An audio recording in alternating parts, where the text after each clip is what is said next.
Hello friends, आप सभी का स्वागत है आपके अपने चैनल लर्न विद ज्योतिष पर। फ्रेंड्स, कैसे हैं? उम्मीद करते हैं कि आप लोग स्वस्थ होंगे, मस्त होंगे और आपकी एग्जाम भी बहुत अच्छी गई होगी। और आप लोग अभी तक जैसा भी एग्जाम गया कोई बात नहीं, अगर जिनका भी थोड़ा सा एग्जाम लगता है कि आपके मन में अगर संशय है कि मेरा एग्जाम गड़बड़ गया है, तो वो बैठे नहीं, फिर से तैयारी में लग जाए। और जिनका एग्जाम लगता है कि अच्छा गया, तो आगामी जितने भी टीचर संबंधित, शिक्षक संबंधित आने वाली भर्तियां हैं उसकी तैयारी में आप लोग जुट जाएं। ठीक है, तो अभी ज्यादा बातचीत नहीं करेंगे, हम लोग अभी सीडीपी को लेकर के उपस्थित हुए हैं और आप लोग अभी हम सीडीपी का आंसर आपको बताने वाले हैं। एक भी आंसर गलत नहीं होगा, 100% सटीक आंसर हम आपको देने का प्रयास करेंगे। थोड़ा सा लेट जरूर हुए हैं ताकि सही आंसर आप तक हम सही आंसर पहुंचाए, इसलिए ठीक है, वीडियो को अंत तक जरूर देखिएगा आप लोग और अंत में हमको कमेंट करके जरूर बताएं कि आपने 30 में से कितना मार्क अचीव किया है। ठीक है, देखते हैं पहला क्वेश्चन हमारा। देखिए, पहला क्वेश्चन आपका है कथन और निष्कर्ष से ही पहला क्वेश्चन आपका बहुत ही अच्छा क्वेश्चन है। आप लोग इसको हल्का भी नहीं कह सकते और ज्यादा इसको टफ भी नहीं कह सकते, है ना। क्वेश्चन बड़ा मॉडरेट था, नहीं तो ये तो सीडीपी का तो बहुत अच्छा था। सीडीपी तो आप 30 में 30 कर सकते थे, है ना। ऐसा क्वेश्चन था तो आप सीडीपी में 30 कर सकते थे। ठीक है, देखते हैं पहला क्वेश्चन। कला शिक्षिका को अपनी कक्षा के लड़कों को खेलों में भाग लेने के लिए प्रोत्साहित करनी चाहिए और लड़कियों को कला अलंकरण के कार्य देने चाहिए। अब देखिए, यहां पर आपने पढ़ा होगा जेंडर रूढ़िवादिता, है ना। उसी चैप्टर से ये एक क्वेश्चन पूछा गया है कि अगर लड़के को खेलों में भाग देंगे तो क्या ये सही होगा? नहीं, ये जेंडर रूढ़िवादिता को बढ़ावा देना हो गया। तो ये आपका पहला कथन जो है वो गलत हो गया। अब कारण क्या करें? बच्चे मुख्य रूप से अंतर्निहित जैविक भिन्नताओं के कारण जेंडर भूमिका ग्रहण करते हैं। बिल्कुल नहीं, ये अंतर्निहित जैविक भिन्नताओं के कारण नहीं, जैविक भिन्नताओं के कारण जेंडर भूमिका नहीं ग्रहण करते। ठीक है ना, तो इसलिए ए और आर दोनों क्या हो जाएगा, इसका सही गलत हो जाएगा। ठीक है ना, ए और दोनों गलत है। ठीक है, अगला प्रश्न हमारा देखिए, कर लेखन वैकल्य, लेखन वैकल्य की विशेषता है। अब लेखन वैकल्य की विशेषता किससे? दोहराववाद व्यवहार से नहीं है। पढ़ने के प्रभाव में कमी, ये डिस्लेक्सिया हो जाता है। विलंबित गति कौशल डिस्प्रेक्सिया हो जाता है, ये नहीं होगा। तो इसका सेंस क्या हो जाएगा? लिखित कार्य में चुनौती। क्या हो जाएगा? लिखित कार्य में चुनौती। ठीक है, अगला क्वेश्चन हमारा है शिक्षकों को ध्यान न्यूनता अति क्रियाशीलता विकार से जूझ रहे छात्रों की आवश्यकता को ध्यान रखते समय डैश से बचना चाहिए। डैश से बचना चाहिए। क्या कह रहा है? न्यूनता अति सक्रिय अति क्रियाशील विकार से। ठीक है ना, ये क्रियाशील विकार है, इससे बच्चों को कब बचना चाहिए, कैसे बचना चाहिए, कब?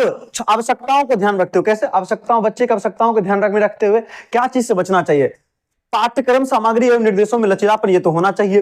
कार्य को छोटे आसानी से प्रबंधनीय भागों में तोड़ना, बिल्कुल ये भी होना चाहिए। बहुत संवेदी सामग्री का उपयोग करने में, यानी कि बहुत संवेदी मतलब क्या? बहुत प्रकार की जिससे बच्चा सीख सके सामग्री का प्रयोग करना चाहिए, बिल्कुल करना चाहिए। विकर्षण और शोर करने से, इससे बचना चाहिए। इसका सटीक आंसर क्या हो जाएगा? 4 नंबर का सही आंसर हो जाएगा। ठीक है, उम्मीद करते हैं आप लोग का ये क्वेश्चन भी सही हुआ होगा। हल्का हल्का क्वेश्चन है। देखिए, अगला क्वेश्चन हमारा क्या करें? अगला है विद्यालय में खेलने के समय ऋषभ एक 7 वर्षीय लड़के ने खेलने के लिए एक गुड़िया उठाई। उसके कुछ साथियों ने उसकी इस पसंद के खिलौने के लिए उसका मजाक उड़ाया। क्या कर रहा है कि एक 7 वर्ष का लड़का है, उसने खेलने के लिए क्या उठाया? गुड़िया उठाया। ठीक है ना। अब ऐसा कहा जाता है हमारे समाज में कि लड़का गुड़िया से नहीं खेलता, ये लड़कियां खेलती है। ठीक है ना, तो ये तो गलत बात है। यानी कि उसके कुछ दोस्तों ने उसका क्या मजाक उड़ाया। एक शिक्षक जो अपने विद्यार्थियों में लैंगिक भूमिकाओं के संदर्भ में लचीलापन विकसित करना चाहता है, यानी कि भूमिका लैंगिक रूढ़िवादिता को दूर करना चाहते हैं। ठीक है ना, तो इस स्थिति में निम्नलिखित में से कौन सी प्रतिक्रिया देनी चाहिए? ऋषभ से कहना चाहिए कि वो किसी और खिलौने के साथ खेल ले क्योंकि उसके दोस्तों ने यह मंजूर नहीं है, बिल्कुल गलत बात है। क्यों कहा? क्यों? आपकी मर्जी है, मेरी मर्जी है, हम किसी चीज से खेले, है ना। तो उस बच्चा का मर्जी था।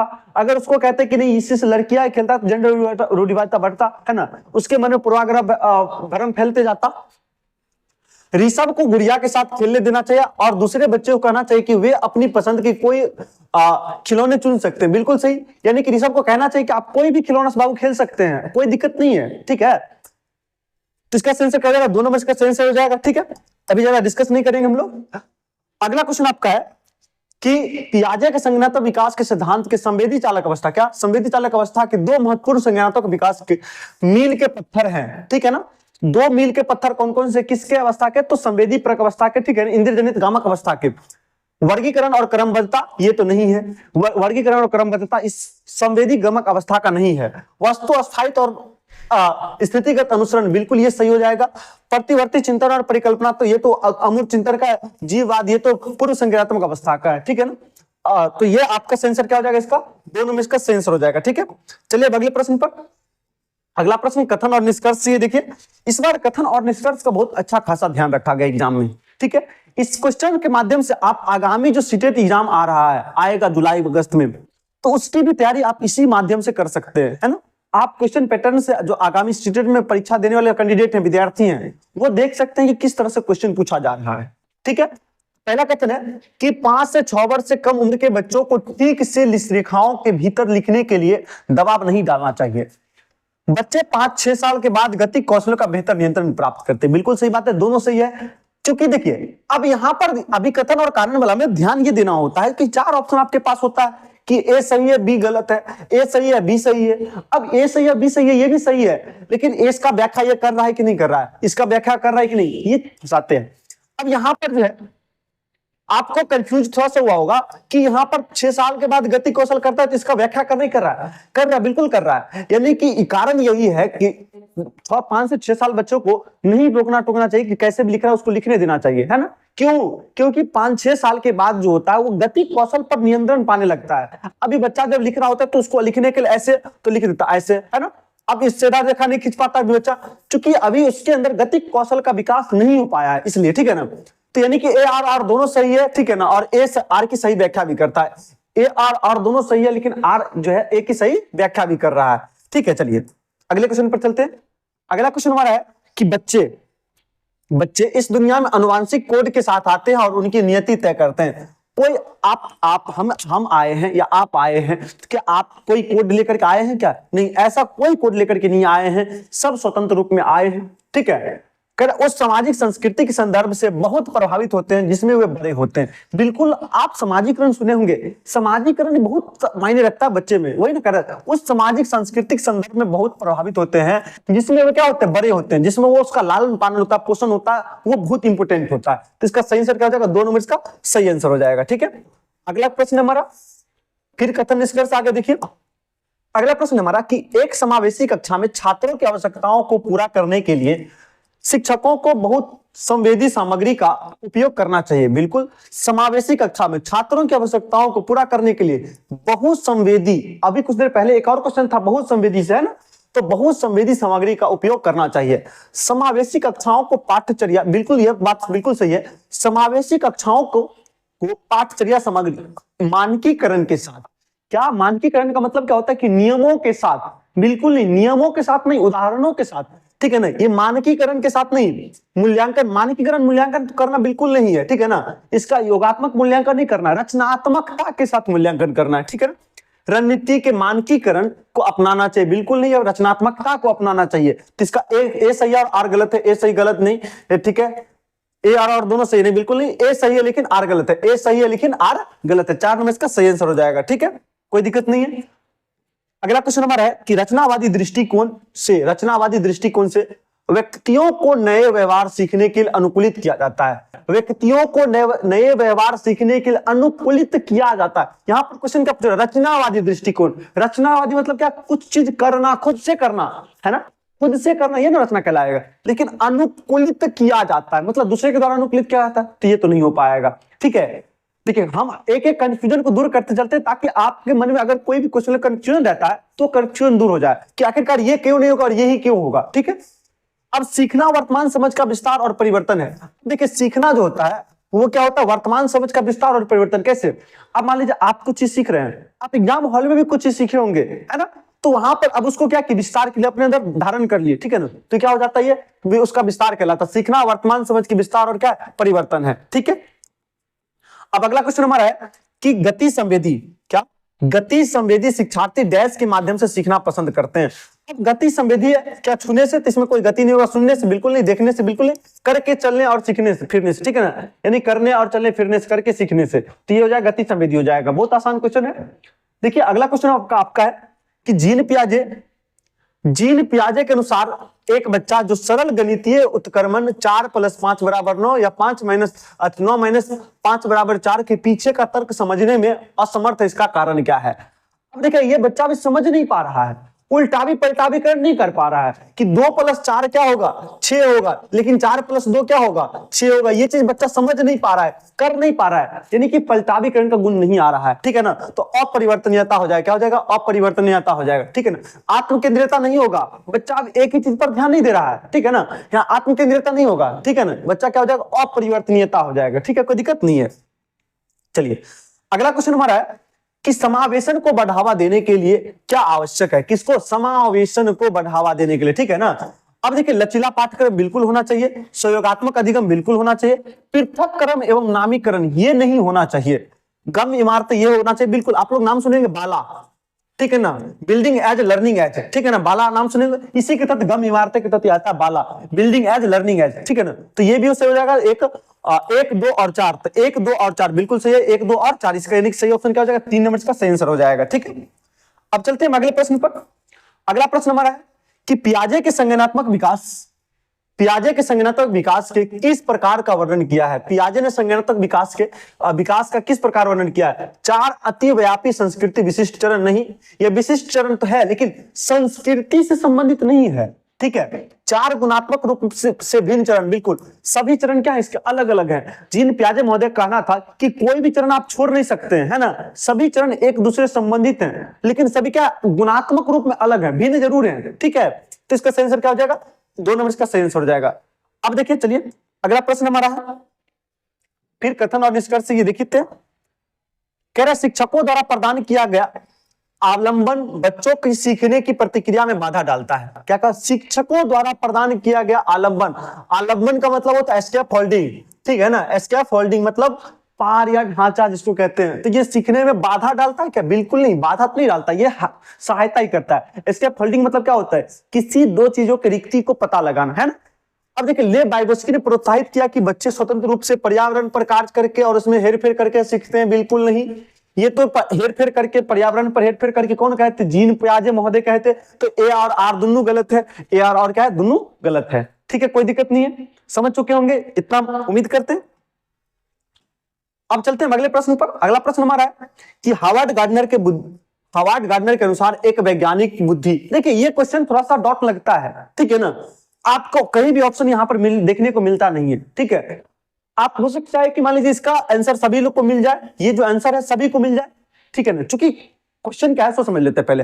हार्वर्ड गार्डनर के अनुसार ये बहुबुद्धि सिद्धांत वैज्ञानिक में कौन सा बुद्धि होना चाहिए? तो गणितीय तार्किक बुद्धि होनी चाहिए। तो बिल्कुल यहां पर गणितीय तार्किक बुद्धि पहले है, तो ठीक है।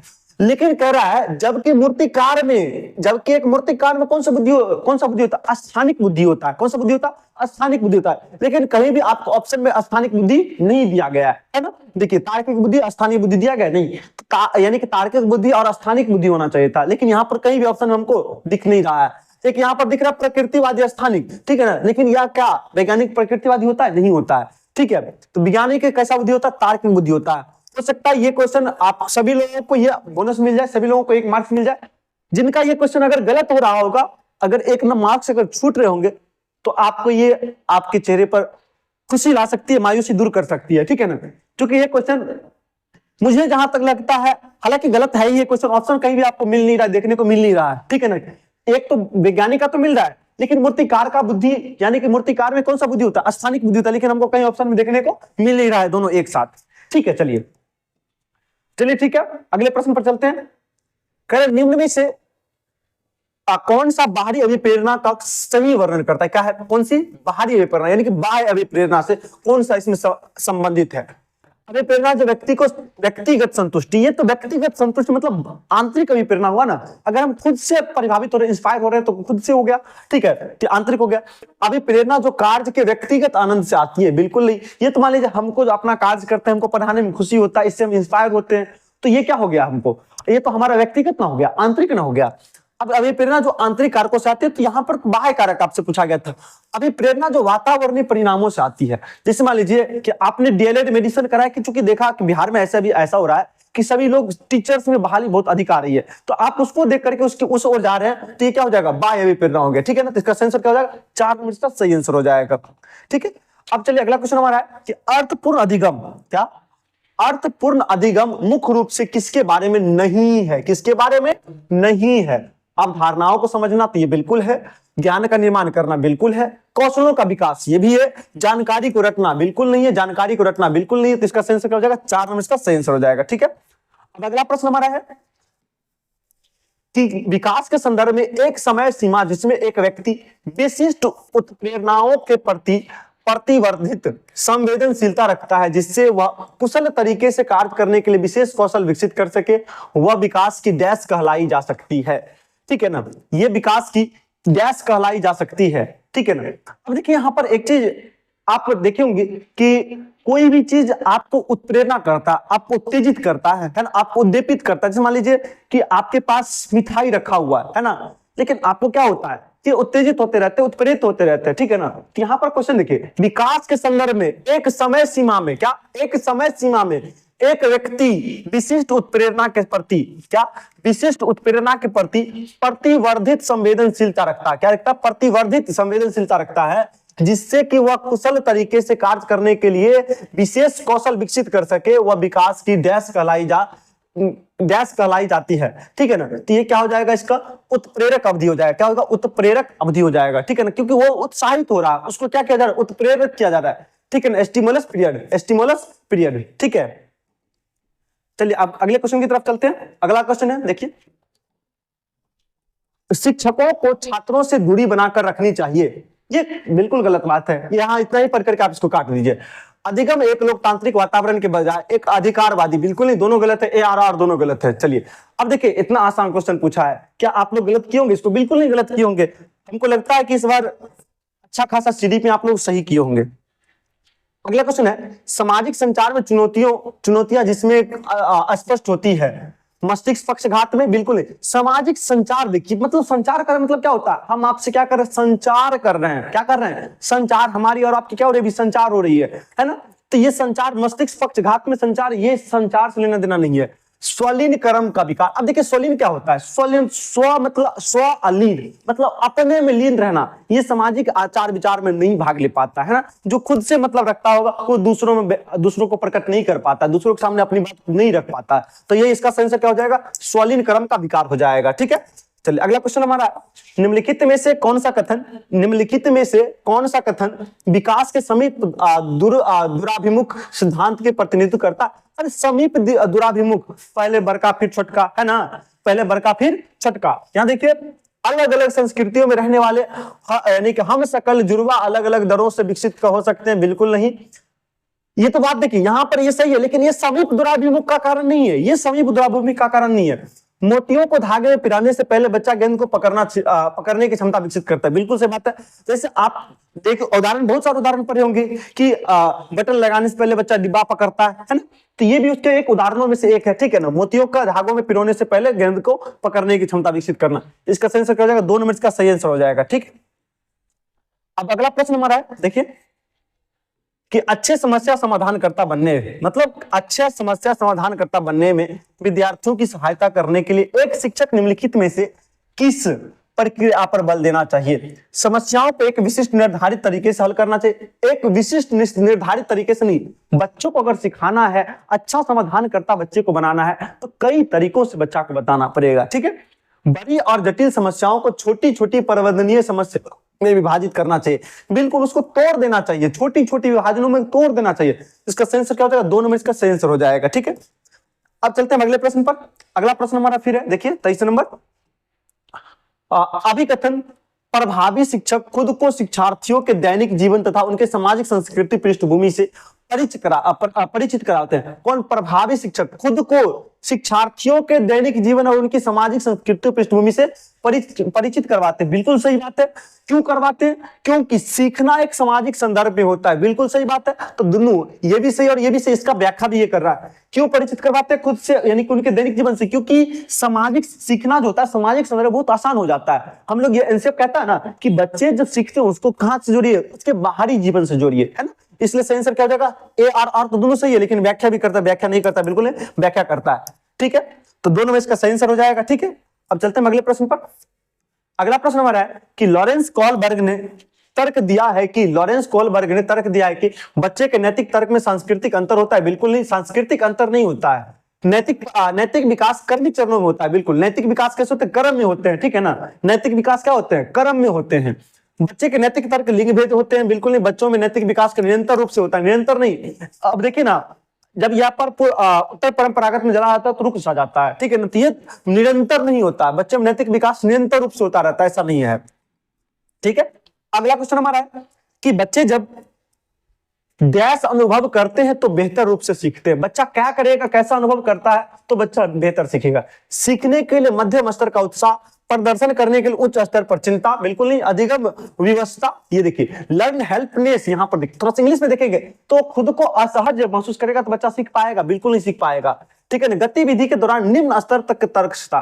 ठीक है ना, लो लेवल टू अल्टरनेट देखिए यहां पर, यानी कि कहने का मतलब क्या, आप ये भी नहीं कह सकते। अब देखिए हाई डिग्री, यहां पर बच्चे को उच्च स्तर बच्चा नहीं सीख रहा है। ठीक है ना, बच्चे सीखने के लिए मध्यम स्तर का उत्साह होना चाहिए। आप उच्च स्तर का उत्साह कहेंगे कि आप सीख करके आईएएस तुरंत बन जाएगा, तो क्या ये तो हाई लेवल का हो गया ना, लेकिन ऐसा भी नहीं। आप उसको हाँ सीख सकते हैं, आप कर सकते हैं इस चीज को, मध्यम स्तर का उत्साह देना चाहिए। ठीक है, इसका सही आंसर क्या हो जाएगा?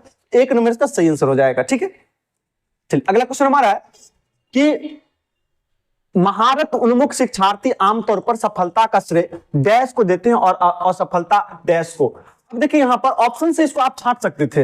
अब यहां पर अगर किस्मत वाली बात आती है तो सफलता किस्मत वाली बात नहीं होती है, ऐसा साइकोलॉजी कहता है। साइकोलॉजी के अकॉर्डिंग आप सफलता असफल है या असफल है ये किस्मत आपका तय नहीं करता।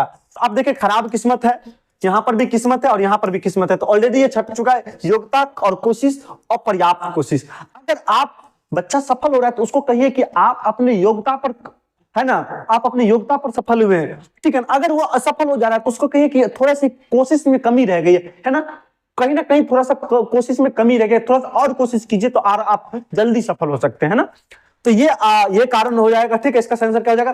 3 नंबर इसका सही आंसर हो जाएगा। चलिए अगला क्वेश्चन हमारा है कि वाइगोत्स्की सीखने और विकास के सिद्धांत के अनुसार निम्नलिखित में से कौन सा आलंबन, देखिए 2 क्वेश्चन यहां से मिला आलंबन से। आलंबन का मतलब क्या होता है? पार या ढांचा। ठीक है ना, या ढांचा। ठीक है, पार या ढांचा। ठीक है, मतलब स्केप होल्डिंग हो गया। ये कह रहा है अभिप्रेरणा के रूप में एक छात्र को उनके काम के लिए श्रेणी प्रदान करना। बिल्कुल नहीं, एक छात्र को पढ़ने का कार्य देना और उन्हें स्वतंत्र रूप से सवालों का जवाब देने के लिए कहना। देखिए ये स्टेप होल्डिंग नहीं हुआ, ये स्टेप होल्डिंग नहीं हुआ। एक छात्र को एक कौशल का प्रदर्शन करना और फिर उन्हें अपने दम पर इसमें महारत हासिल करना। बिल्कुल नहीं, किसी कार्य को छोटे चरणों में तोड़ना और आवश्यकता अनुसार सहायता प्रदान करना। ऐसे फोल्डिंग का मतलब ये होता है कि छोटा छोटा चरणों में उसको सहायता करना, है ना।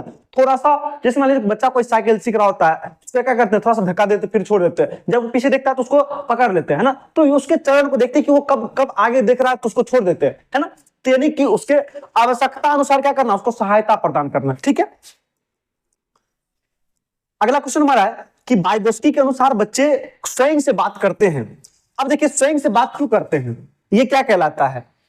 आत्म सुदृढ़ीकरण प्रदान करने के लिए जब वयस्क उन्हें अनदेखा कर रहे हैं। बिल्कुल नहीं, क्योंकि वह आत्म केंद्रित तो जीन पियाजे। ठीक है, आत्म केंद्रित कौन? जीन पियाजे। क्योंकि उन्हें सोच अतार्किक है। बिल्कुल नहीं, विचार और आत्म नियमन में सहायता करता है। ये जो वाइगोत्स्की महोदय का जो स्वयं से बात करना होता है बहुत ही, क्योंकि बच्चा जब खेल रहा होता है बहुत सारी चीजें खुद से बात कर रहा होता है। जब वो खेल रहा होता है तो गुड़िया को भूख लग गई, गुड़िया खाना खाई कि नहीं खाई, इस तरह की बात बच्चे करते हैं और वे खुद इसको बढ़ाने के लिए काम करते हैं। ठीक है, तो ये बच्चा अच्छा ही होता है। तो इसका सही आंसर क्या है? विचार और आत्म नियमन में सहायता के लिए। अब अगला क्वेश्चन हमारा है कि 1 मिनट, कोहलबर्ग के नैतिक विकास के किस चरण में व्यक्ति के नैतिक व्यवहार मुख्य रूप से इस मानसिकता पर निर्भर करता है कि लोग मेरे बारे में क्या सोचते हैं? सबसे बड़ी बात यही है। अगर आज हम असफल हो जाएंगे तो लोग मेरे बारे में क्या कहेंगे? अरे क्या कहेंगे, उनका काम ही है कहना, आप इधर सुनिए इधर से निकाल दीजिए, बात खत्म है, कोई कुछ नहीं कहता है ना, कोई कुछ नहीं। तो ये किस उम्र के बात हो रही है? तो ये पारंपरिक स्तर की बात हो रही है। अच्छा लड़का अच्छी लड़की, है ना, हम अच्छा काम करेंगे तो लोग हमको अच्छा कहेंगे, खराब काम गलती हो गया तो हमको लोग गलत कहेंगे, है ना। ठीक है, ये कौन सा स्तर हो जाएगा? पारंपरिक स्तर से हो जाएगा। ठीक है, अब अगला क्वेश्चन हमारा देखिए 30 नंबर क्वेश्चन में देखिए, बच्चे अक्सर अपने आसपास की घटनाओं की अपनी व्याख्या लेकर आते हैं। बारिश क्यों होती है, यह पूछे जाने पर सिया कहती है कि भगवान अपने कंधों पर पानी की बाल्टियां ढो ढो कर थक चुके हैं, इसलिए थक चुके थे इसलिए बारिश हो गया। ऐसा कथन, ये ऐसी व्याख्या किस चीज को दर्शाती है? स्पष्ट करती है कि बच्चे तर्क करने में सक्षम नहीं है। आपने पढ़ा था कि बच्चे तार्किक रूप से सोचते जरूर है, ठीक है ना, ऐसा नहीं कि अक्षम है, सक्षम नहीं है, अक्षम भी नहीं है ना, वो सोच रहे हैं, तब तो बता रहे हैं आपको कि वो थक गए होंगे इसलिए पानी, बाल्टी छोड़ दिए तो पानी गिर गया इसलिए बारिश होता है, कम से कम वो तो सोच रहे हैं, है ना। अब साबित करते हैं कि बच्चे की सोच वयस्कों की तुलना मात्रात्मक रूप में बहुत कम है। बिल्कुल नहीं है, आप पढ़े होंगे कि मात्रात्मक रूप में अलग नहीं होता है ना, गुणात्मक रूप में कम होता है, मात्रात्मक रूप में अलग नहीं। किसी का बच्चा, आप ये नहीं कह सकते कि उसका जो बुद्धि है इतना बड़ा है, उसका बुद्धि इतना छोटा है, ठीक है ना, ये इतना, यानी कि समझ जो इतना बड़ा होता है इतना छोटा होता है, ये नहीं हो सकता। संकेत देती है कि बच्चों में अपने सांस्कृतिक परिवेश के अनुकूल सहज समझ होती है, जिससे वे घटनाओं को समझने की कोशिश करते रहते हैं। बिल्कुल सही बात है, वो क्या करते हैं, संकेत देते हैं कि सांस्कृतिक परिवेश में अनुकूल सहज, यानी कि देखते रहते हैं, ठीक है। तो ये था आज का 30 क्वेश्चन। आप लोग हमको जरूर बताइएगा कि 30 में कितना आपने अचीव किया, ठीक है। तब तक के लिए धन्यवाद, फिर मिलते हैं नेक्स्ट वीडियो में।